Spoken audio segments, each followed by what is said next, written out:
This is the Coach Mark Gottfried Show, and like always I say, I have some amazing guests today. This will be real fun. I signed out of high school. Yeah. These days, I think it's an advantage because Sometimes it's like when I listen to you tell that story, like Frank Robinson kept it simple. I was warned. So I get up, hitting in the 5-hole, and I walk up the plate kind of smiling, and Rich Gedman, I'm looking at him like, should I duck? You end up selling that plane, somebody buys that plane, and then they have the basically, similar, not exactly the same, but they have an emergency landing, but then there's fatalities, and that's obviously the most tragic part of that. But, any no-hitter, yes. The team, players are making great plays. Wade Boggs, I think, made 5 or 6 on his own. This is one of my goals is to edit out all those great plays. All right, welcome back. This is the Coach Mark Gottfried Show, and like always I say, I have some amazing guests today. This will be real fun because I'm one of the great baseball players of all time. Had a great career, 11-year career in the big leagues, and we're going to have some great stories. But welcome into the show, Matt Nokes and Tiger, Yankee. Yep. Who else? Tiger, Yankee. Came up with the San Francisco Giants. That was when I was a youngster. There you and go. Spent 4 years in the minor leagues, and then got called up. I think it was my 5th year, I guess. Yeah. But I signed out of high school. Yeah. These days, it's I think it's an advantage because if you come out of college, you're the finished product, and they don't give you much time. That's right.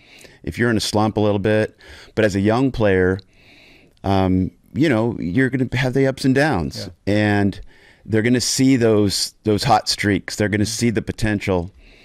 But they draft a lot of guys out of college these days. But I was, I've told a lot of players that I've worked with through the years, they had an opportunity to sign right out of high school, and they didn't. And I was just like, you really got to do this. And then they never got drafted again. But you got to take that opportunity when it comes. Yep. Talk a little bit about this one, Matt, because first of all, I love baseball. People that are close to me know I watch it religiously. I'm a Dodger nut, have been for years and years. But different than basketball, like you were talking about with high school kids, like for you, at what age did you really start to feel like, I have a chance here. Like I got a chance, and people are starting to pay attention. People are watching me a little bit. Like what for you? At what age was all that happening for you? I think there's a delusional optimism for an athlete, a young athlete, and I'm sure you felt it as a young player. But I remember being like 9 or 10, and going to the neighbor's house with the older brother or something, and then they're talking to me as I want to play in the major leagues. I didn't know what that meant really, but and then once I got to a little bit older and got into high school, that kind of went away. I kind of got a little bit more realistic, but of course that was a dream of mine. But I just had this focus. As a matter of fact, I loved basketball even more than baseball. But I didn't start playing basketball until in high school for us. Way back in ancient times, and black and white television, high school was 10, 11, 12. So I was 9th grade.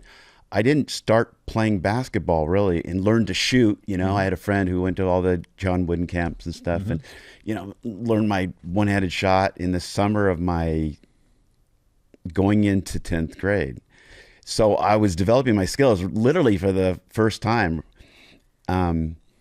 And I got to the point really quickly where my skills were up to the level of the players, that I played with. Plus, I was a year younger than everybody, which helped me in professional sports, but, it doesn't really in school. But the game was moving too fast. So I had the skills, but, it's timing. And just like in baseball, you just don't see the court as much, and, you're dribbling, looking down. But I had so much energy as a young player that playing basketball, oh my gosh, I get to go play.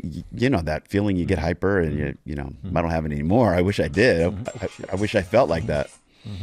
But so I loved basketball. It was more than baseball, I think. Yeah. Talk about in baseball, because I hear this all the time from people that they're the casual fan watches and they don't really understand the strategy. But I tell people there's strategy in everything, basketball, football, Sure. whatever it is. Sure. But in baseball, to me, I think there's actually more strategy. There's more things happening, pitches, different Sure. pitchers. And even you listen, and I want to ask you this too, even when you get to the bigs and you're up there playing, guys are still working their swings. I mean, Sure. I got to drop the bat. My elbow's a little too high. My swing plane is a little bit different. Mm-hmm. It's like it never ends because it's so technical. It's so technical, different maybe than even some other sports. Yeah, it's it's an extreme. As a hitter, it feels like there's 100 guys out there playing against you. Because the fielders are at such a high level. And a second baseman, shortstop, they move differently than everybody else. I know, I played with guys that they were like hummingbirds. It's like, how do you move that fast? So you're trying to hit the ball in a field where everybody's really fast and they anticipate. But there's a lot of strategy, and these days now with analytics, it's crazy, because they know exactly where you're going to hit the ball, where your tendencies are. Yep. So you really gotta focus on the fundamentals and stay up the middle, that kind of stuff. But there is a lot of strategy. I was a catcher too, so you're the quarterback. Yeah. I've always Yeah. I was real little, played little league. I was a catcher. I remember my dad, he was a high school basketball coach. We said, catcher is the same as the point guard. You see the whole field. You can see every position. You're directing traffic. You know where everybody should go. And that's so. I remember him telling me that early. But talk a little bit about, for me too, because I always enjoy asking guys this. But that first time you walk out onto the field and you're in the bigs and you're in the game. It's like, I'm not just sitting here with my uniform. I'm in. I'm walking out with my glove. And I'm playing. Where was that? And tell me about how that was for you, because that had to be pretty special. Jeez, I mean, what comes to mind is I was 21, and I get the phone call. I'm in AA, and I get this phone call, and I'm just breathing heavy on the other side, going, "Oh my gosh, here I am."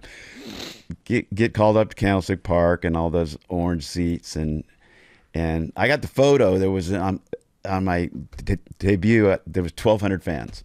So basically everybody was just standing around the fence there. It was kind of funny. I got a picture of the sign too, of the attendance. So, but all those orange seats, you got to pinch yourself. It really is. Yeah. And I can say a lot about that, in Detroit as well, just playing with all the veterans that I played with, like, name was, from Darrell Evans to Alan Trammell, Kirk Gibson, Fred Lynn, Johnny Grubb, a San Diego guy, Larry Herndon. I don't know if you know these guys, but just Chet Lemon and Lou Whitaker and guy. It was a fascinating team, and that's just the offense. The defense, the pitching staff, like Hall of Famer Jack Morris and Frank Tanana. We had a staff that they go 9 innings and get stronger in the 10th. Like if they had to keep going. So that was like my first experience in the major leagues. I remember it was in 1987, my first full year in the major leagues, and we were, it was a close game. I think it was extra innings too, and obviously close game. It was a tie game. it was extra innings, but I remember making a comment to Kirk Gibson saying, "We're going to win this." You think, questioning, and he looks at me like, "What are you talking about? Yeah. Of course we're going to win." Yeah. I was really impressionable. I just had a lot of great leadership around me, a lot of veterans, and I count myself lucky because of just the mentorship that I got at a young age, because I don't know of a player who didn't owe part, if not all, of their success to a major league mentor. You can't get to the big leagues without a mentor. There's a shift that takes place. You go from, you were talking about the mechanical stuff, and everybody, I did it too. We chased mechanical fixes. You're chasing a million different adjustments. chasing results, and you're not into the process. You're focused on the physical. You got to make a shift into timing, just like in basketball, just the flow of it. And when you make that shift, your mechanics self-organize. I mean, you have to improve you have to work on it, just like you have to work on your shot or whatever. But your best approach, your best swing, your best shot comes when you have good timing. Hey folks, this is Mark Gottfried, and I'm excited to tell you about Torque Sports, the free app that's revolutionizing how young athletes chase their dreams. I trust Torque 100% and stand behind its mission to empower the next generation. Players, post your highlights and get noticed by scouts and college coaches. And coaches, build your program, share your knowledge, and track your players. Download Torque Sports now. Who for you would have been a or multiple mentors? Like who are those people that really kind of poured into you, or you felt like, man, I can really go to this person and boy, they helped me? Well, my first mentor, I don't know if it's it was a God thing. I was 19, first couple of years in the minor leagues, I hit maybe 210 or something. And I remember, I don't know if you remember Dick Schofield played with the Angels. I think he seemed like about 3 or 4 years older than me, but I think he was only like a year older than me. But he was just so much more developed, and I was catching and watching him hit, and watching him that whole year, and it was like he was standing up there hitting soft toss. And I was just like, oh, like I got to hit like that. Like, I didn't want to swing like him. We all have our own swing, but I was chasing like, okay, I have to make some sort of adjustment so I can look that under control. And I think that's what happens to young players is they see, everything is physical on some level. You experience things. And so what you see is like, yeah, he has great mechanics. Look at Mike Trout, like, short, compact. I want that. But it's because of his timing. If he's off timing and he's strung out and he slows down and he elongates his swing, it's not going to be the same. So Frank Robinson, struggling. I was at a point, and only a couple years in, but you're so impressionable and so well. You don't know that you're going to play, another year. So I thought I was just going to get released. I thought my career was over. There was no way I was going to get to the big leagues. I just didn't know how to do it. I was good in BP, but it was too fast. It was just, I didn't understand it. The game was moving too fast. And then I'd look down at the bench to some older players, and they would, telling their fish stories. I didn't know then, but it was like, yeah, he threw me a slider and I fouled it off. And then, I was looking for this pitch and that pitch. And I'm thinking every time I try to look for something or try to, follow the trends or whatever, I'm wrong. I wasn't figuring out. That winter, it was right before spring training. I was 19. Frank Robinson, Hall of Famer, invited me to a camp, a mini camp. There was only a few of us. So we were in Candlestick Park. That was my first experience to, even just feeling it. And, I was young, and he sat me down over breakfast because we were all staying at the same hotel, and I was scared to death. And he just sat there, and he told me the plan in a story form. And, these days I realize that people don't explain what you really got to do as a player, verbally. Like,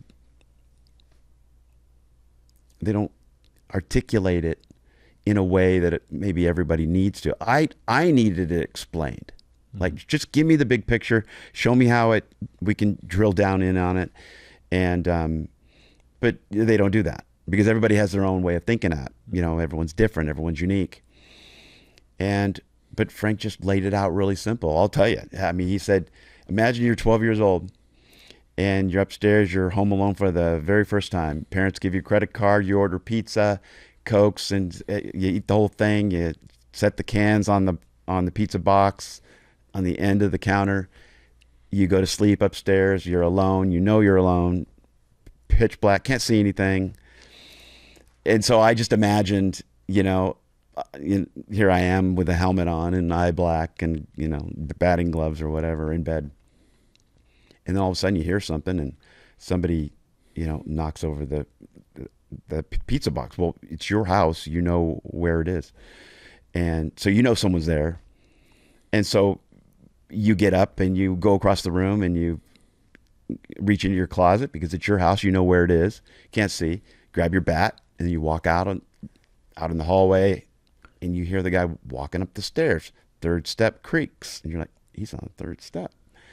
He doesn't know where he's at. He's kind of feeling around. And you're just waiting for him to just come around the corner. You're going to hammer him. Go, keep him in your house. Scene 2. You're standing at the window looking out over the front lawn. He's out on the front lawn going, you're weak. Come out here and fight like a man. The pitcher's trying to get you out there to fight where it's fair, and it's not fair. The pitcher has the advantage. And as a matter of fact, at the major league level, I think we're just more honest about it because we have a plan to cope with it. That the pitching's better than you. We just know that.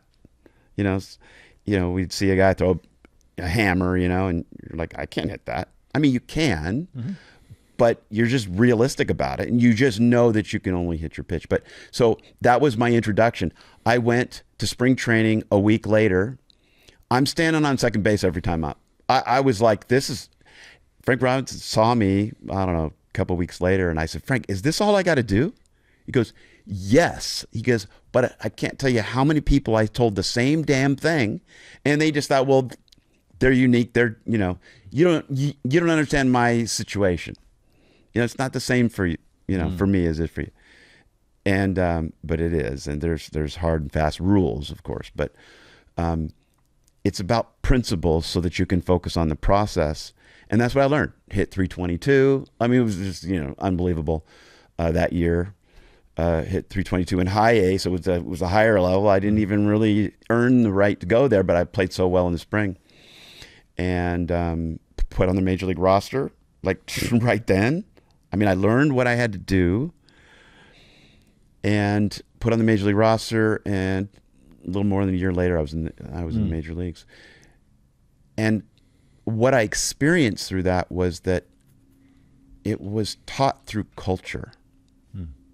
Wow. That's why you don't hear a lot of major leaguers saying, well, here's what you got to do. Because, I'll give you an example of that. So I know the plan, I understand it, and I'm working on it. I'm in spring training. I hadn't played in the major leagues yet.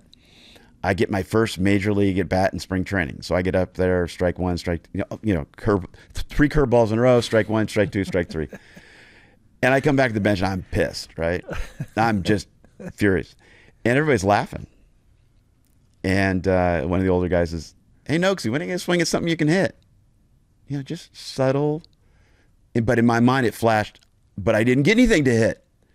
And I must have said something like that. And they're like, yeah, but were any of those strikes? I know that's simple, a very simple analogy, but it rang true. I quickly understood, but since everybody's unique and it's such a nuanced sport, and especially as a hitter, you just have to have a delusional optimism, and you just have to keep going. And I just, without a mentor, I would have had no chance, because you have to learn through culture, through principles. It's not mechanical, this or that, because everybody has that. You go through it, but it has to self-organize. So it's mentorship. And it comes in all forms. Having coached, I coached basketball for so many years, 30-some years, and sometimes it's like when I listen to you tell that story, like Frank Robinson kept it simple for you. Yeah, it was like... And he kind of met you where you were. Like he kind of met you right, and was right what you needed at that time, not some real elaborate, analytical something. He almost kind of met you at that. But then the other part of that too that jumps out at me, Matt, is that you had the you had the humility, like, I need this, or yes, I think some players, maybe some other guys he visited with, maybe they're like, yeah, appreciate that, but Right. they didn't have that humility. That might have been silly to someone else. Yeah. But it was like, I knew it was true.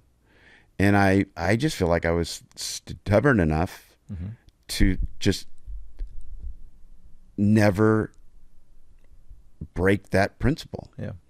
And no matter what was going on, I remember just, I think in my career in the minor leagues, I struck out 5 times in a row, 2 times, And people come up to you, hey, Nokes, are you okay? And I remember my competition would always kind of come up and see how I was doing, but I could kind of tell that it was more of a competitive thing. And because of what I knew, and I was still in process, I'd say, but I'm okay. Yeah. This is just going to make me a better hitter. Yeah. And he said, how come? I go, because I'm going to figure this out. When I do, I'm going to learn something from it. Both times I hit a home run on the next at bat. Wow. So what an approach. Yeah, just, again, I knew that was going to happen too. Yeah. So how do you think this, Matt? Because again, I remember you as a player, and I was a Tiger fan actually when I was little. I became a Dodger fan. The reason I was a Tiger fan is my father, who's now 86 years old. He was high school teammates with a guy named Gates Brown, who was a pinch hitter way back, Gates. number 26, yeah, the Gates. Gator. Yeah, Gator. And jeez. and so they went to high school together. So I used to go when I lived in Ohio. We used to ride up to the old Tiger Stadium where they had the poles. We had to sometimes you're sitting in the stand. You had poles everywhere. Oh, it was crazy. And the old. I love that stadium. It's amazing. Yeah. But I was a Tiger fan back when it was Mickey Lolich and Bill Freehand and Aurelio Rodriguez and Willie Horton and Al Kaline, and the list goes on and on. I got and on to be close to all those guys. Yeah. But I can remember watching you, and as a coach, I've always had an affinity for these guys that I watch in any sport, and they just got another gear of toughness. Like I'm sitting here with you now, and like this wonderfully nice, guy. But I think when you were playing, you had a little different spirit, which was great. Yeah, I think that's what makes guys go from one level sometimes to the next. And when you go back on your career, some of those moments you had where that fiery, competitive, like I'm not backing down from this. No. Period. And Roger Clemens hits you fastball, you catch it, under your arm and fire it right back at him. Like, take that. Yeah. In your mind, you're saying that's a bunch of BS. That happened. Not a synapse. I just fired it back at. But what happened? And I. This is what happened. When I was a rookie, in rookie ball, literally 17, I'm sitting on the top step. Our shortstop was a veteran. I looked up to him. I admired him because he was older and wiser, and the game was slow for him. And he's sitting on the top step, kind of in front of me a little bit, and I'm not paying attention, of course. Line drive smoked in the dugout. I mean, would have hit me right between the eyes. And he jumps up, catches it right in front of my face, and then in just one move throws it back to the pitcher. And it's a timing thing too, because if you'd have hesitated at all, they might have said, "Oh, great catch," and look for another ball. But he caught it and just fired it back at the pitcher as hard as he could. I mean, it was great. And I thought, man, if that ever happened to me, I want to do that. And this isn't the same, but I remember, I don't know if you remember Manny Trio played with he was a second baseman for the Giants. Wasn't a very good hitter. I mean, he was in the major league, so he had some pretty good years. But defensively, great player, but he was known for his arm.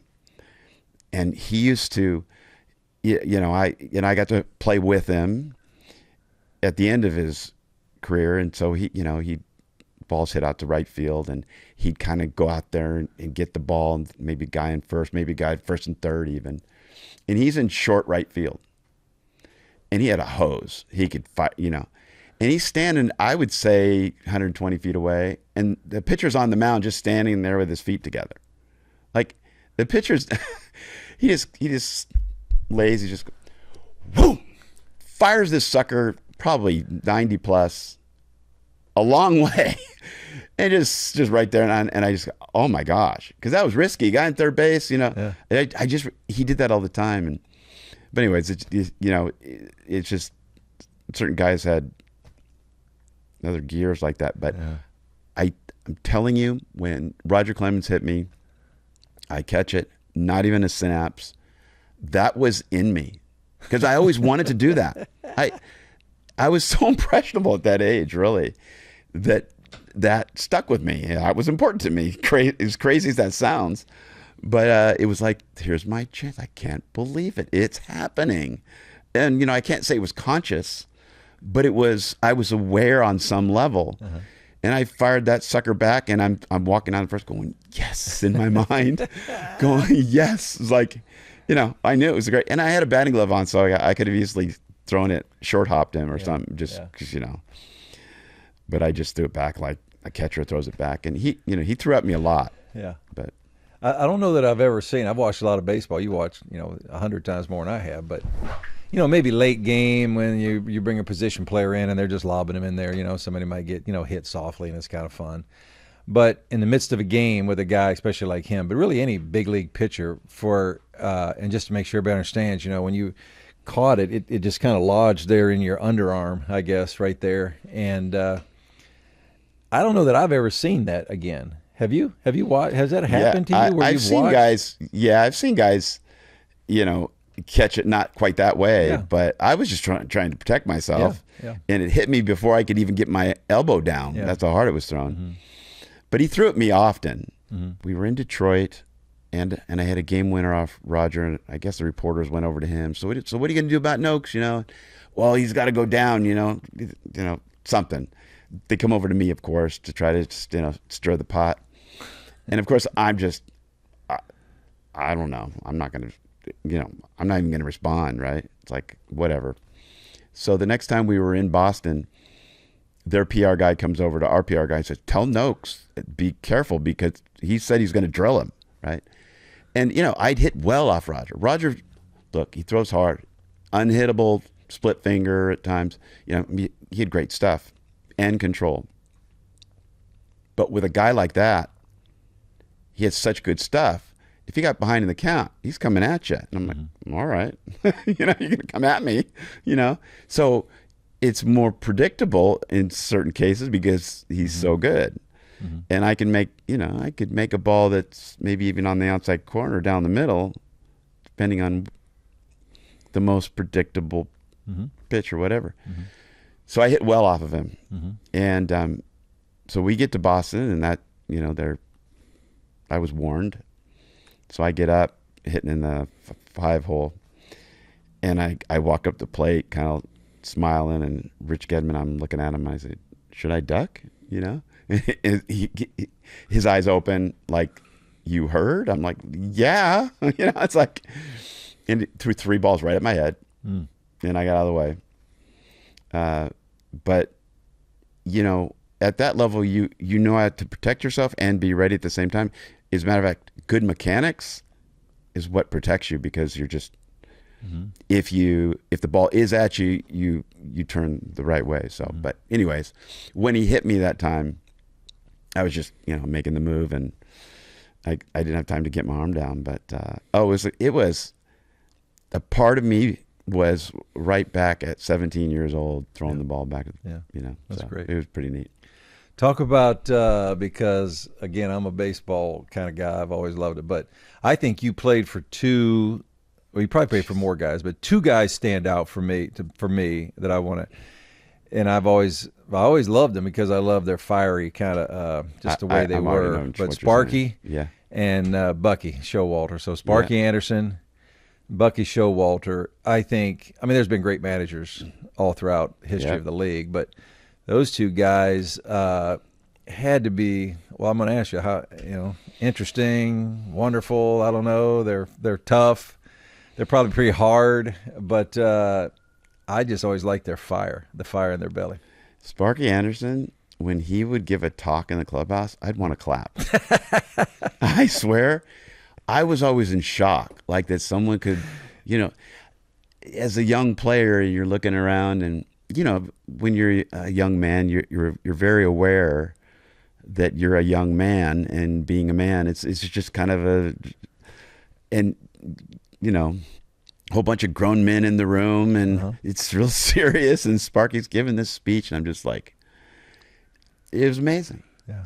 And he created an environment where you could play well in, and he had a lot of veterans, so he had there were a lot of egos and stuff. But for some reason, he just created that environment where just guys got along. He had a way of nipping it in the bud, and there were a set of rules, but of course there were exceptions. Player like Jack Morris, it was like no beers on the plane. He would walk in with 2 6-packs under his arm, visibly, carrying them, smiling. Certain guys would, Yeah.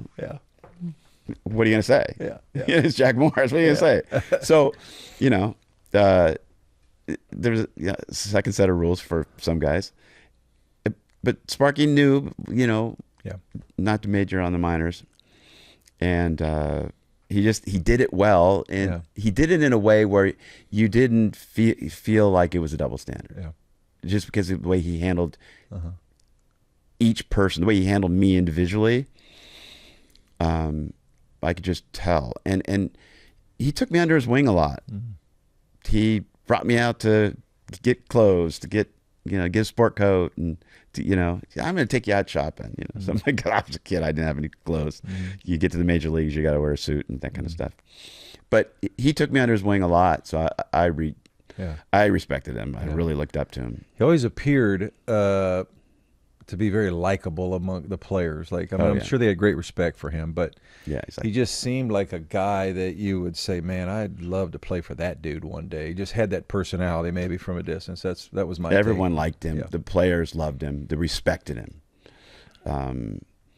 I don't know. He had a way of handling the press. He taught me a lot of things just right away of how to handle the press, how to handle fans. You see a lot of players get frustrated, sign autographs or whatever, and I don't really understand that, but it's a new age too now.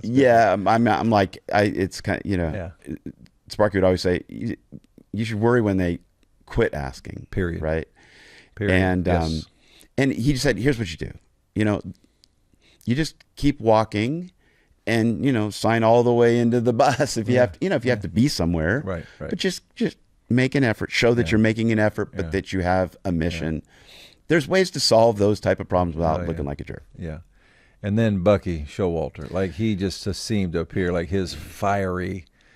I always loved it myself. I don't know what it's like to play for him, but I loved it. We had Showalter got, I don't know, this was the first time I saw him get mad because he was a rookie manager when I was playing with him. And he was a really smart guy, very observant, and he paid attention to the little things. And you, as a head coach, he handled the team really well. The way he did it wasn't like Sparky, but he paid attention to the little things, so the big things didn't get out of control. So at the beginning of the year, he'd say, "Okay, are we gonna have a 1-chain rule or a 3-chain rule or a 2? What are we going to do? 1 button rule, 2 button rule, everything that could be an issue, he would have the team make the rules at the time. And then everyone would be a little bit more conservative the way he wanted it or whatever. And so, because, I play with Pascual Perez, he'd have, just a chunk of jewelry and stuff. So there were issues, but he paid attention to everything. He would watch the game after the game all the way through. He made all the other coaches watch it with him. I don't know if he made them, but they kind of felt like they had to. And I'd always think, you're watching this again? Yeah. It's like it was 3 hours. Then back then, games were long, And no, he watched everything. He was, and so when he pulled you in the office to talk to you, he had something constructive. Because he paid attention to the small things, and he had a way of just communicating well. I respected him as well, and for his way of coaching. Yeah. And so when I got into coaching, I knew that I would, take the best of what I learned. Yeah. And those are some of the best ever. Let's talk a little bit about, because I'm really interested, I want your take on this. So just to set the story so everybody knows, you were the catcher. Jim Abbott pitches a no-hitter for the New York Yankees. Yeah. Jim Abbott, born with just one arm, one arm, one hand, and his opposite arm, he had about, 4 or 5 inches there, maybe from his elbow down. But, Jim Abbott makes it to the big leagues, and, he's kind of an amazing story. The guy standing on the mound with one arm. And I always tell people you have to think about that in baseball because you got the glove and the ball. Sure. It's different than Sure. some other things. Very, very difficult to manage with one in the game of baseball. Mm-hmm. But you're catching for him, for the Yankees, and all of a sudden the game is getting to the later innings, and we're starting to feel like, okay, here, I want your take behind the plate and how you're managing him, pitches, maybe fatigue, whatever it might be. What's going through your mind as the game is progressing? Yeah, it's interesting because that's one of the speeches that I give. Is the no-hitter from the catcher's perspective. So kind of fun, but and the outing before that game, he struggled, and we had talked about it, and he was throwing his cutter a lot early and late, and I just we had this conversation, and I don't know who said it, but it was like, hey, let's pitch backwards now. We got to get that curveball over early so that we can use his cutter. I mean, his cutter, he fell in love with it, of course. And so it's really hard for him to throw a ball straight because once you kind of have that cutter, it's kind of the thing that you do. And there would be even, left-handed hitters who are switch hitters who would bat, left-handed, or switch hitters who would bat left-handed off of him. So the ball would go out toward the barrel, and not in on your hands because it was, it line up in inner half and it's on your hands. But like a lot of players, you'd be surprised as a catcher, this. When you're watching a game, a guy's got a great curveball, let's say. Maybe he gets a lot of strikeouts and a lot of strikes with it. It's a 25% strike pitch at best.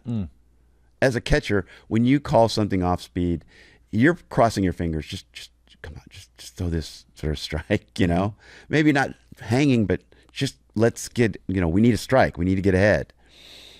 And when you have a great hitter, they're not going to offer. They're just going to spit on it if it's close, and you get this feeling like, well, why should I throw? I can't give in like that. I have to, and plus you don't want to get beat on your second best pitch. But I said, look, we got to pitch backwards. You have to get that curveball over early, and then let's use your cutter as a weapon to get guys out. And he agreed. And I don't know, I can't even remember now, but it was one of us, and we were on the same page. And he just started hitting that curveball. And as a catcher, you can make it easier for your pitcher by how you set up and where you're at, and because you know what they're going to throw and how they're going to throw it, and so you can make it look good even if it's not a strike, so they're not wincing. They have more confidence. But he got a few over, and we got momentum, and he executed that plan. He pitched off speed early, and then he carved him up with that cutter late. And as the game went along, maybe guys were making great plays behind him. I mean, any no-hitter, the team players are making great plays. Wade Boggs, I think, made 5 or 6 on his own. This is one of my goals is to edit out all those great plays. I'll get to this in just a minute, but it remind me about the home plate. Okay. But throughout the game, we were relaxed. Like, there's that taboo of, oh, don't talk, you know. Right. He's still a no-hitter. I didn't sense that. Right. I didn't sense he was nervous, but since then I heard him say, you know, he was a little nervous. I don't know if he's just saying that, but he seemed pretty calm, and we were just talking like normal. And I was noticing, like, yeah, we're not doing that thing where you don't talk. We just kept talking just normal. We just sit down and just, you know, whatever. Yeah. You know, and as the game went along, the intensity got more, but I got more focused, you know, and you know what that's like. It's there are times when you can let it get away from you. And as an athlete, you can't sit back. You got to go get it. That intense, that fear, that whatever, that moment, you can't wait for it to happen to you. You have to put that attitude, that intensity, that focus, that process. You have to use the process that you've been developing your whole life, and you have to be active in it. And most players, what they do, and sorry, I'm getting the coaching thing, but this is what I do. I'm very, you know, very passionate about this, but they start their process when they're struggling. It's like, no. You have to do it when you're hot, because that's when you become more aware of actually what your process is doing, and you get into the nuance, and you start elevating, and because ultimately everything has to be embodied, and you know, it's not embodied when you're struggling, you know, it's in pieces. And so, yeah, we were calm, and I really felt that, you know, go get them. You know, it's like if you're an infielder, you can't wait for the ball. You got to go get it. Or you want the first, if you're out there, I heard a lot of guys say, I want the first ground ball. Get it out of the way. You know, I don't want to wait back and, you know, give me the ball right away. But that's kind of the thing. And as a catcher, you have the advantage of you're in the game all the time. But, you know, it's you have to pinch yourself. You know, it's like you're playing in Oakland or whatever. The good example is Oakland. There's a lot of foul territory, you know. And if you thought about it, you're like, there's a lot of empty space out there. I could fire this ball anywhere, you know, on a bunt or whatever. You can't let that in. But you have to acknowledge, okay, you know, you're nervous about, or a flash comes into you. And I know you have to apply the process in those situations. And I did the best I could in that way. But in that particular game, of course, I just really felt it. I felt the process coming out, and I was more relaxed in the final out. You know, I didn't even, it wasn't even, one thing I do is I fly. I'm a pilot. And when you're learning how to fly, everybody kind of has this feeling when you're landing, you kind of have this, when are we going to land? And you kind of have this, okay. But as a pilot, you lose that at some point. And so I kind of equate that to, you know, in that final out, it's just like, you know, whatever. I mean, but you can only do that with that intensity. Right. You can't do that. You're not relaxed. It's like players when they say early in the year. Right now, it's early in the year. Players get anxious, jumpy out front. They come to me and they say, "Hey, I can feel I'm a little overexcited. I'm out front. Get strung out, a little jumpy." So what do? They stay back and they try to relax. It's like, no. You don't stay back, because you got to move into the ball when you hit it. So you end up, you know, like forcing yourself back and then getting eaten up, or you end up flopping forward anyways. And so the idea is like, look, you're not jumpy right now, because the 400 milliseconds the ball takes to get from release to home, like when you're playing catch, that's not making you jumpy. All the distractions are making you jumpy before the pitch. That's what's making you jumpy. And you have to recognize that. So you don't know those things, and you learn those through culture. You learn it through, you know, guys don't point that out when you're on your way up. But you learn it as you go. And And so you got to identify. It's like, okay, that's where I need to put my process. Because you don't know. You know, guys say focus, concentrate, study the picture, study. What do I do? They don't explain how or what you're actually supposed to work on. But it's nuanced, and everyone's unique, and everyone's working on their own things. But you have to be in process so that you can sense what those things are. But that's a lot of words for just talking about the last hour. Matt, did you realize that night, because I've talked with Jim Abbott, I had him on my show, but anyway, he knew it was big, obviously. It's a no-hitter. I mean, sure. It's big wherever. It doesn't matter if you got one arm or two. It doesn't matter. But for him, he kind of said that next day, I guess at the ballpark, or whenever that would have been, the next time you guys were at the ballpark, he said that's when it kind of hit him even more. Sure. Because all of a sudden it's not 20 or 30 people in the media. It's like 300. All of a sudden, it's Good Morning America. It's everybody. It's everybody now, because the story is you've got a guy that, just threw one with, one arm. So for you, did you see that? Can you see what he was talking about, where like that next day, the magnitude, it even kind of started to grow even more? Absolutely. And in New York, it's even more. Yeah. I mean, I'm telling you, every day I played in New York, I mean, I didn't want to play in New York. I always played well in New York as a visiting player. It was uncanny. I just crush in New York. But I was a little nervous, like, a little excited, a little nervous, and I told my agent, I'll play anywhere. I don't want to play in New York. I get trades in New York. And for the first couple of days, I was like, well, I was kind of sick to my stomach, like, oh my gosh, I'm here, And then, you meet Don Mattingly, you get to know him. We had lockers next to each other. And 3 days in, oh my gosh, this is the best place to play ever. Because everyone is so connected because of the pressure. When you're in New York, it's like when the Yankees go play a team, they bring their A game. Oh, you don't get a day where you're like, oh good, I'm going to get some good balls to hit here because they're not paying attention. No.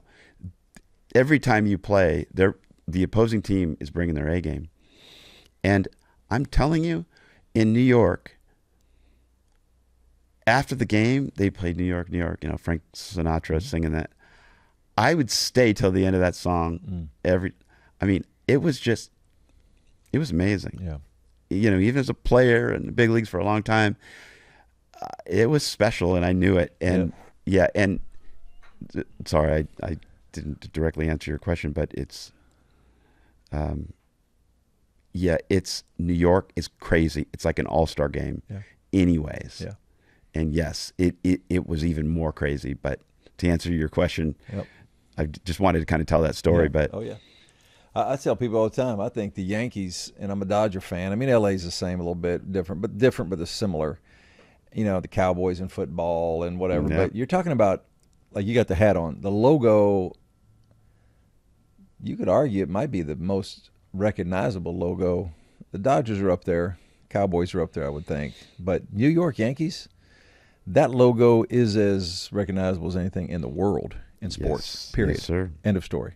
I went to Russia in 91, after the 91 season, visiting. And I was there for a couple weeks, and everybody knew the Yankee hat. Oh, yeah. Everybody knew the Yankees. I was playing with the Yankees, and it was like I go speak to schools, and everybody knew the New York Yankees. And people would taught me in the Red Square or whatever, wherever I was, Yankees, and they it's amazing. Speak a few words of English, but it's amazing. Yeah. Matt, talk a little bit about, this unique story. I'm sure you've told the story 10,000 times, but I'm so curious about it. You became a pilot. You mentioned you're a pilot. Geez, and you got to make this emergency landing. I guess it's on a highway. Gosh. Yeah. And which is in itself, that's enough of the story right there. That's the end of that story, because that's a great story, just if it ends there. But then the story is that you sell the airplane, and your next owner ends up in a similar situation, and there was a fatality. But the first of all, let's just go back to the first one. You've played baseball. You understand pressure. You understand you're competitive, all those things. Like Sure. we've all been there as Yep. players, coaches. We got it. Yep. This one's a little different because all of a sudden I got to land this plane somewhere and it's not on a runway. Yeah, and this plane is not, slow. When you have a Cessna, like those high wing, a lot of lift, but a lot of drag, so they don't go very fast. But they kind of float there. You can fly them very slow, so you can land them almost anywhere. But this plane was a 300 mile an hour cruise at altitude, and it was aerobatic, and it was like. So I had 600 hours in type. I had another one that it was a little bit scaled down, but it was same plane. Mm-hmm. So I knew, and when you learn how to fly, at least I did, it felt like to me, I would wear it like a suit. Mm-hmm. You put the plane on with a suit or like a suit.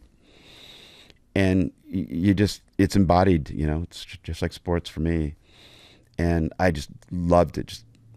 It's a attitude adjustment. You're up there, and there's process, and you're always busy, and it's I don't know. I just love it. But when the new one was built with all the bells and whistles, first flight like a Mercedes taking off, just hauling, and I'd go into an airport. And I'd take off, or I'd be coming in. They thought it was a small jet, but it was a single engine prop. It was just very powerful, and very fast. And so it doesn't fly slow. And the best rated glide speed, the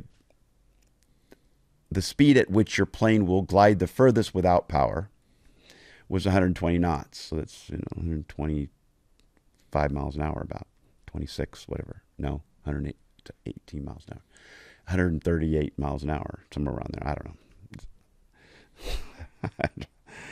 And so I was going about 210 knots indicated, which is over the ground at about 3,000 feet in my second flight, going from Palomar Airport.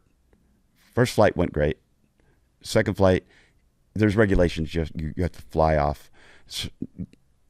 You have to do certain things to pass the regulations and get your plane certified. So second flight, we had to go to an uncontrolled airport, do touch and goes, and then come back. So we're on our way to Ramona to do some touch and goes, uncontrolled airport. And so I'm over Escondido at about 3,000 feet, just hauling. 210 knots indicated at 3,000 feet is hauling over the ground. Even a small jet, not a fighter jet, but jets down at sea level don't go much faster than 225, 250 max, at that level because of the air pressure. But so I'm hauling, and all of a sudden it's like, whoo. Because when the engine goes out, you're slowing down. It's surprising how quickly it was slowing down. I didn't know what was going on. I thought the prop was spinning, so everything in you is saying, "Well, it's not the engine. Could it be the prop?" Because it was the fluid in the prop, the hydraulic. I didn't know, but engine wasn't working. And so, immediately climbed up. You convert your energy, your speed into altitude to give you time. So I pulled up, but you can only go as high as until you reach 120 knots, and then you got to put the nose down to keep 120 knots. And it is nose down, because if you leveled out, you'd fly slower than that. So that's kind of. So you don't have a lot of time. But I got up to about 8,000 feet. That's how I was going fast. But I get up there as high as I could, and I'm looking around, and kind of northeast Escondido, it's just rolling hills, and there's just nothing. There's no streets. There's just winding roads. I'm looking, nope, nothing there. And I can't make it to Ramona, and so I turned, toward the ocean, and had the wind coming at me. I was like, there's a freeway, there's I-15, and I'm looking northbound. There's an overpass at the North County Fair. Right? It's like, that ain't gonna work. So southbound it is. I'm heading down there, and you know where Lake Havasu is? Mm-hmm. No, not Lake Havasu. Lake, what's the lake there? Not Lake Havasu's over. And what's the lake down there off of Rancho Bernardo Road area? Anyways, I can't believe I can't remember that. Mm-hmm. Sorry, everybody. There's a little lake there in between the North County Fair and Rancho Bernardo Road. There's a, gosh, it's really bugging me. And then there's, so I'm going south.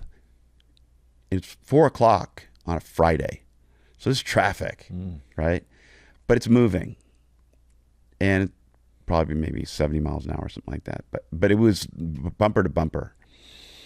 And I was calm. I wasn't nervous for some reason. I've just always felt in control of the plane that I could land it anywhere. I just felt like I could land it on a field, like a baseball field if I had to, I crash it into the fence, but I'm going to land it. And so I was just like, well, I'm landing this thing. You just don't entertain anything else other than you're going to land it. Yep. That's just how I was. Yep. I could compartmentalize, I guess. But everything's kind of happening slow motion. And I kind of look over, and there's that cross on that mountain over there. I'm looking at it and kind of look back. It felt slow motion, And then kind of here I am back focused on the road, and then I saw about a 3-car break, just a little break.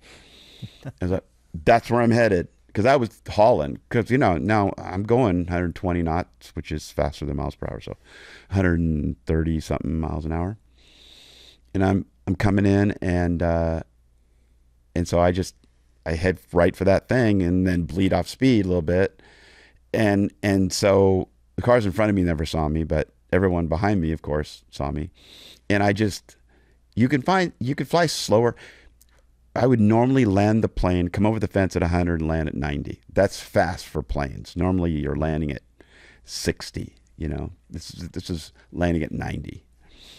And so, I'm in between cars that are going 70, right? And so, but I knew I needed to get into ground effect, which is just, you're not flying, but the compression of the air, it's like you're floating on a cushion of air. That's what I did. I just kind of floated a little bit to bleed off speed. I wasn't planning anything. It was all embodied. So, I wasn't being smart or anything. I was I could just feel it. Yeah. And I greased it. And then I looked over, and there was a van that drove right by, and they were going, yeah. And so I went, yeah, right. And, it was like, this is crazy. So many crazy things have happened to me. It's like, I wasn't surprised. And I was like, yeah. And it just seemed like, par for the course. Do you think that, not that you couldn't have if you weren't a baseball player, but I mean, do you think that just growing up, because I always think sports, one thing it does teach is you handle pressure. You have to be able to control.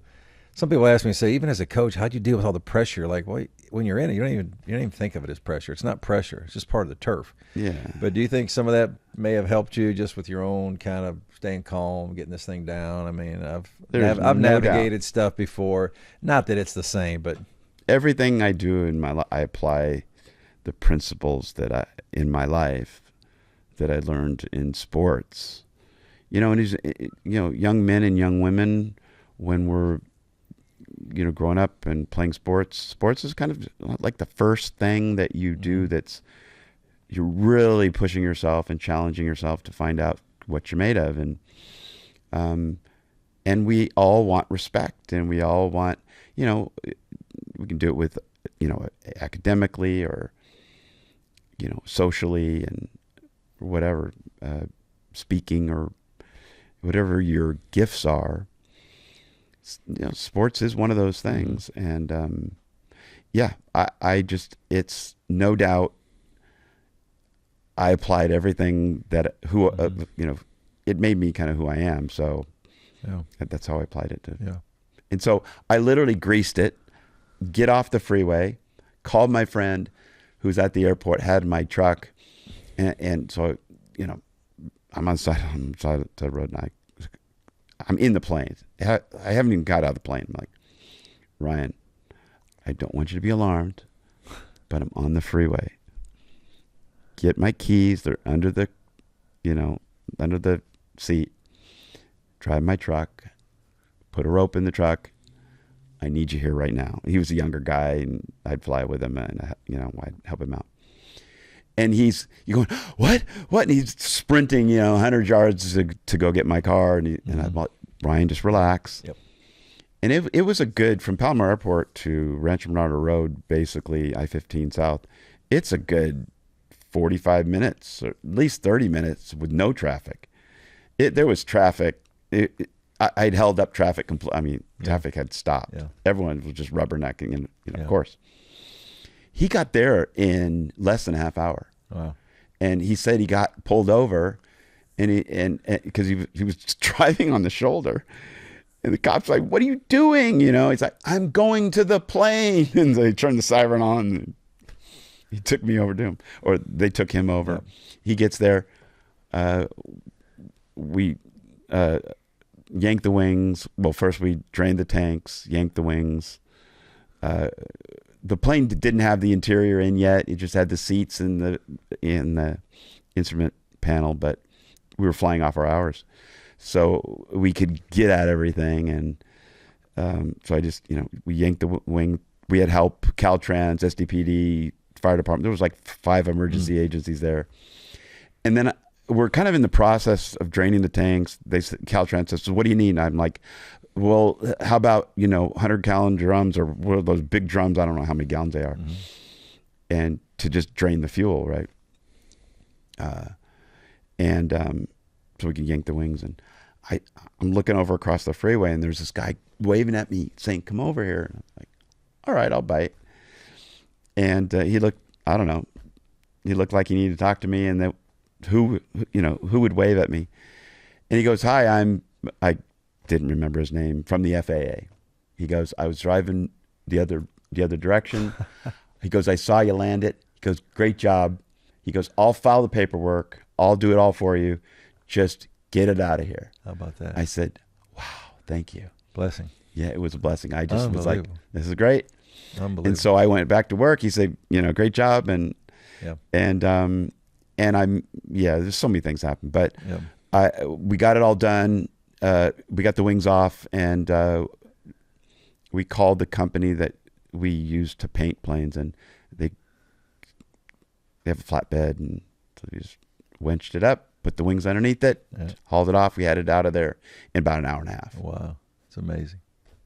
Not to diminish, because this is the story, and I've read it, and I want you to really talk about it if you can. But you end up selling that plane. Somebody buys that plane, and then they have to basically, similar, not exactly the same, but they have an emergency landing. But then there's fatalities, and that's obviously the most tragic part of that. But when you first hear of that, you're kind of like, wait a minute, what? Like, and then Matt Nokes, New York Yankee. His plane gets in an accident. It's like, wait a minute, I haven't had that plane in 10 years. Right. That had to be very, because it's just so unique. I mean, for the they came to my house too. The plane. Reporters came to my house. Same plane. All right, we're gonna have a little fun here as we kind of get towards the end. But I know you probably don't watch. You're not. Maybe we talked about it earlier before we started. Maybe not every night watching baseball, but you're familiar enough. But all right, just for the fun of it, if you had, let's go back. Was there a pitcher that you faced that, like you mentioned, you had hit pretty well off of Roger Clemens? Yeah. Was there a guy that you just went up there like, I can't, this guy's got my number. I can't get over on him. Like, he's just got me, because you're facing so many different pitchers. Yeah. Throughout the entire league. Yeah. And then all the years you played 11 years. So you got a lot of pitchers that you stood in the box with. Was there anybody that you said, man? Tommy John. 70 miles an hour. And the last time I faced him, throws me a ball inside corner, jams me, and I pop it up to the second baseman, full swing, just barely goes anywhere. And the second time up, he throws a little bit further inside, does it again, jams me, pop. I did it 4 times. Jammed me 4 times. And the third and the fourth time, everyone's laughing. Tommy's laughing. I'm laughing. Both sides are laughing. It's like, it's ridiculous, you know. But, you know, the guys, he was crafty, you know. It's not out hard to throw. Back in my day, when the pitchers came up and they threw 100 miles an hour, they got released before high A. Yeah. Because they would rather have a veteran off the bench throwing 90 who would rather walk you than give up a hit late in the game. And they didn't have in the bullpen, it was all 10-year veterans, you know. So if you're a rookie, you had to start almost, you know. But, Tommy John, we laugh about, you know, I've seen him through the years, and he still says something about it. And I laugh, of course, that's you know, about it. But all right, go ahead. I have a question. Yeah. My wife's going to probably be mad at me about this, but you know I love basketball. But I kind of wasn't watching it so much. I mean, I grew up, when I was in the major leagues, it's kind of the height of my career, 80s and 90s. Yeah. You know, 87, I'm in the Nike green room with Mike Tyson, and my agent's like hiding, going, "Oh my gosh, I can't believe it, Mike Tyson!" You know, in the prime of it, you know. But I was at just in a phase where I was like, okay, you know, because I was a player, and you just don't think anything. But I look back and I was like, yeah, that's kind of cool. But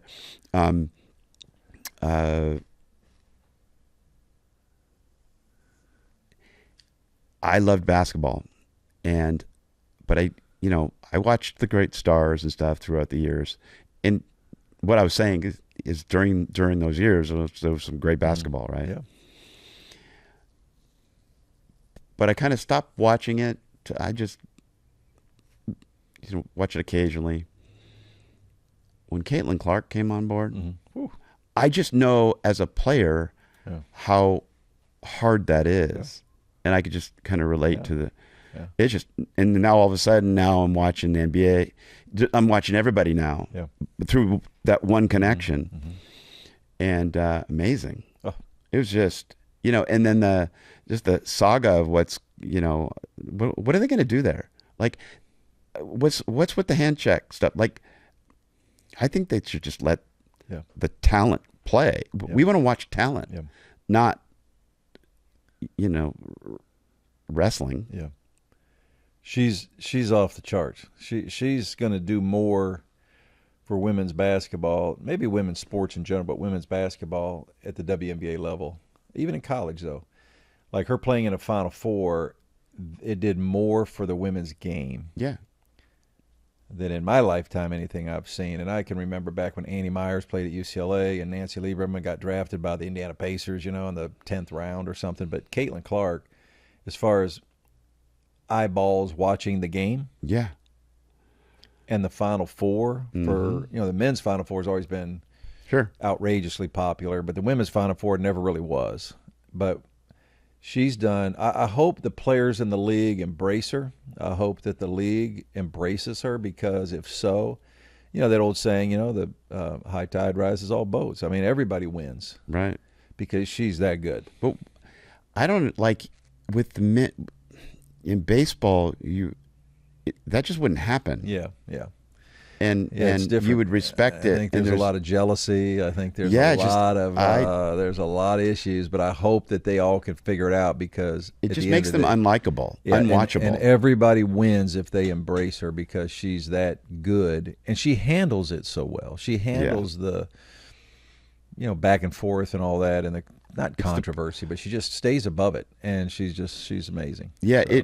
It really is interesting, because I know what it takes to perform on that level, and I'm seeing her go through that with all the, you know, everything else that's going on. And I even think that when she kind of gives in a little bit and kind of goes along with the I don't like that. That it hurts her because I don't like it takes her focus off. I think it hurt her last year. Yeah, I think it did. But no, she's off the chain special. I think she just needs to go out and play. That's all. It's so unique that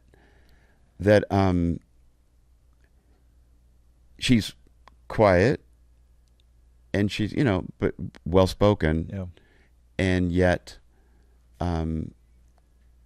she just gets crap from everybody. Yeah, it's too bad. I don't because I think she's great for the game and just basketball in general. And the NBA players love Oh yeah, they call balls and strikes and they're like, oh my gosh, just stop this. Because you're making yourself unlikable. Yeah.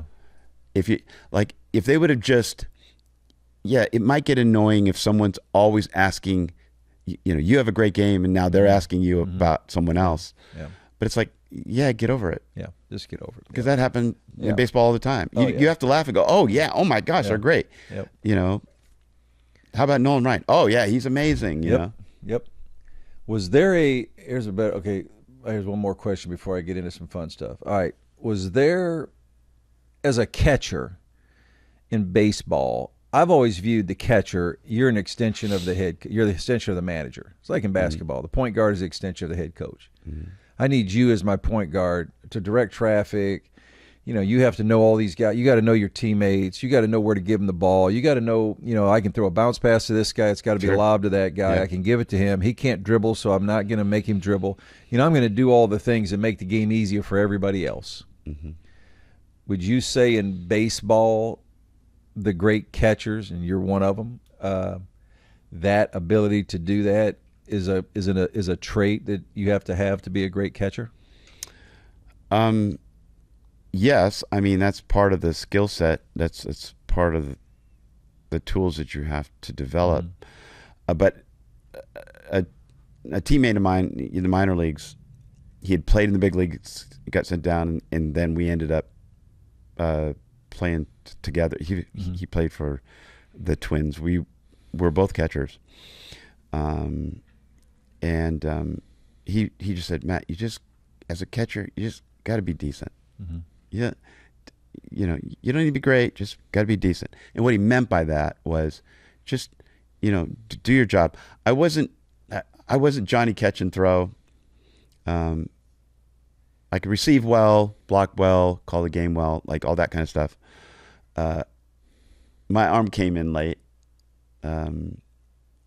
These days, these kids have such strong arms in high school. I'm looking at young catchers in high school, and I'm like, my arm didn't develop till I was 21, 22. Yeah.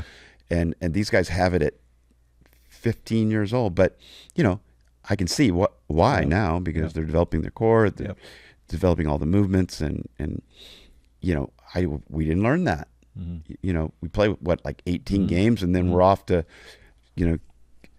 playing soccer now or whatever. Right. We just shifted sports. But shifting sports helped me, though. Yeah. I always looked at everything that I had to accomplish in baseball, everything that was mechanical or technical or timing, whatever, had an analog kind of in an everyday activity or another sport, a wax on, wax off kind of thing. So it wasn't complicated. Like I could relate it because I knew how to use my body. Yeah. And it was like, okay, oh yeah. And I think a lot of times these days players, they're just all baseball, and so they don't think that way. Right. They don't think in a very simple way of how the body moves efficiently. And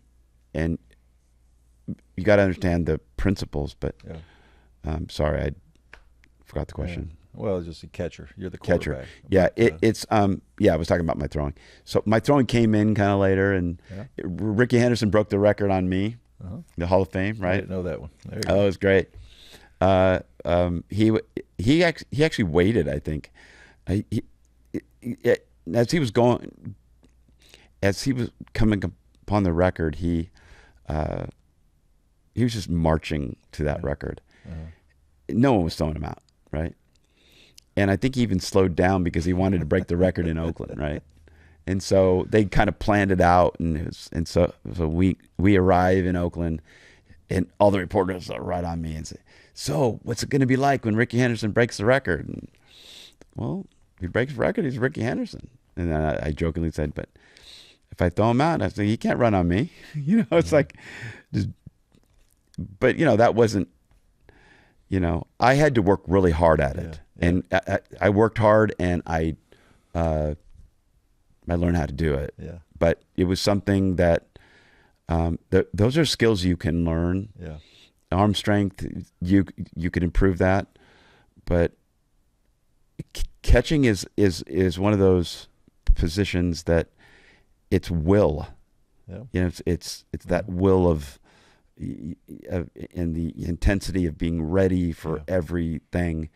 But yeah, I threw him out twice that game. So 2 out of 3 times. So there you go. Yeah, that was kind of fun. I ended up throwing him out twice. That's funny. And Jose funny. Canseco goes, as far as I'm concerned, you got him. You won. 2 out of 3 today. But he broke the record. Yeah. All right, if you had a game on the line right now, it's the bottom of the 9th, 2 out, and you had to choose between Ohtani or Judge to come to the plate, and you have to win the game. Who are you picking between them two to go up to the plate? Well, I'd have to cheat. Pitching. I'd have to cheat. Righty, lefty. I would say Judge. Yeah. Yeah, just because, I'd probably say Judge. Yeah. But Ohtani's doing something unique. Oof. He's doing that get your foot down early thing, and then doing that glide. That was popular in like the early 2000s. I don't know if you want me to go into this, but Ted Williams and Tony Gwynn were in Boston doing the color on the game, and someone asked him, "So when do you stride, or when do you when do you make your move?" And they just flippantly said, "Oh, well, when your arm's up here, then you stride." It's like, no, like that's not what he did. That's not what Tony did. I just think he just said something and not thinking about it. And that was right about when get your foot down early was kind of getting popular, but it was a coping mechanism for, I don't know when to stride, get your foot down early, and then you'd end up hip sliding and getting out of the. It's a technique that if you approach it like you think you want to do it, where you get your foot down and then you kind of glide and control it forward, you end up unstable and sliding. He's the first guy that I've ever seen consistently pull it off, because he's actually really doing just a no stride. It's not he doesn't do it the same way that you would think. He's amazing. The fact that he can pull that off is just, To the average baseball fan, there's a lot of average people. People just watch the game. They're fans. They go, whatever. And we're watching a guy in Major League Baseball right now that's a phenomenal home run hitter. 2 years ago, he went 50-50, 54-50, stolen bases and home runs. But now we're watching him pitch. Okay, now you played 11 years. You caught, you hit. Talk about if you were talking just to the normal, I don't want to say low level, just a common fan that really doesn't understand it. In your view, how crazy remarkable is that to watch a guy at that level do both hit and pitch? It's impossible. And so I need to change my. No. It is impossible. I'm going to change it to Ohtani. If Ohtani's hot, it's Ohtani. He gets in a groove. It's when over, he gets in a groove, yeah. But Aaron Judge, I think, I think he hit. That's all right. You got a Yankee hat on. You can I got a Yankee hat on. But the pitching, but Ohtani pitching when he gets hot, Ohtani. I've never seen anything like it. Yeah. And the pitching, it's an impossible feat to be able to just compartmentalize like that. Yeah. And to be a hitter, there's enough stress and there's enough, coping things that you do, and then he must compartmentalize really well when he I just imagine it when he pitches, he just lets it out. What I mean by that is he just lets it go. He just embodies it and has fun. Yeah. The best pitchers, they did something unique when they would warm up. So when you're warming a guy up in the pen, maybe he's throwing a side in between games. They usually have, if they have a slider or a curveball, whatever, you're always asking, do you want me to move? And almost, 99% say, oh yeah. This pitch goes on the corner. And let's say it's a slider from a righty on the corner, so I'm over here on the corner. And then they throw it, and it just misses. Like, well, it was a great pitch, but you're asking yourself to do something that, it did what it was supposed to do, strike, ball, but you had some other thought about it. And they're just always grinding away they just had a different approach. Right. The best pitchers, and I'm like, do you want me over here? No, just sit down the middle. Yeah, I got it. Right down the middle. Yeah. Okay, slider, you want me over here? Slider's like, come on, slider, you want me over here, right? No, right down the middle. Yeah. You want every pitch down the middle? Yeah. Go, yeah. Slider, strike. It's not like they're throwing lollipop hangers. They're throwing to you. Yeah. And these guys at that level, it didn't matter where you were. If you moved out, they're just throwing to you. Yeah. So it was the same pitch. Yeah. And I would get guys, younger players, or just most pitchers, it was usually the younger guys, they'd be out on the mound and they're just frustrated and their timing's off. And, we're trying to hit the outside corner and they just miss. If I put a location, it would be opposite, right? So it was like, I'm just going to give a sign and I'm going to move. Because if I give a location, it's going to screw them up. Yeah. And then I'd stand up if I was in the pen just to show them something. I'd stand up, start saying whatever, and I'd cover the plate. And I'd walk out front a little bit and go behind the plate to the right. So I'm one plate over because there's like 3 or 4 plates, 3 or 4 pitching mounds and plates. And of course they can notice, and I'm over about 5-6 feet over, and they're like, "What are you doing?" I'm like, "Just throw me the ball." And I, right here, just throw it to me, and they're strike. I'm like, "You can throw 5-6 feet, but not 5 inches. You're thinking wrong. You got to change your approach, your mindset. It has to be to drive it to that's what the great guys do. They just it's just they're driving it to the spot. It's there. If it's over in the corner, it's not like manipulating. And that was something that Jim Abbott did on the game. He threw a no-hitter. He just let it go, and but it was fun. With that Jim Abbott no-hitter, after the game, of course, there was another celebration as you know, in the clubhouse. That's why guys leave the field. Everybody wants to know why everyone runs out, especially on a great game. Everyone just clears the field really quick, and because everyone's high five and congratulating everybody. And then I don't know, maybe 10, 15 minutes later, somebody calls for me. It's like, "Hey, Jim wants you out on the field," or whatever. It's like, okay. So I go down the tunnel into the dugout, and there's Jim. Nobody left. Everybody's out there standing O. There's Jim up there, and it's like, great, and then he pulls me up with him, and it was a neat experience. Wonderful. He didn't, he wanted me to share it with him.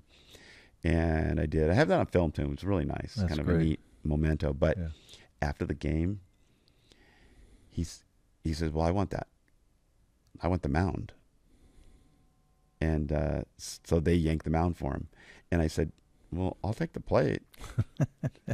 And so I had everybody sign it where they were, because it's like a field, right?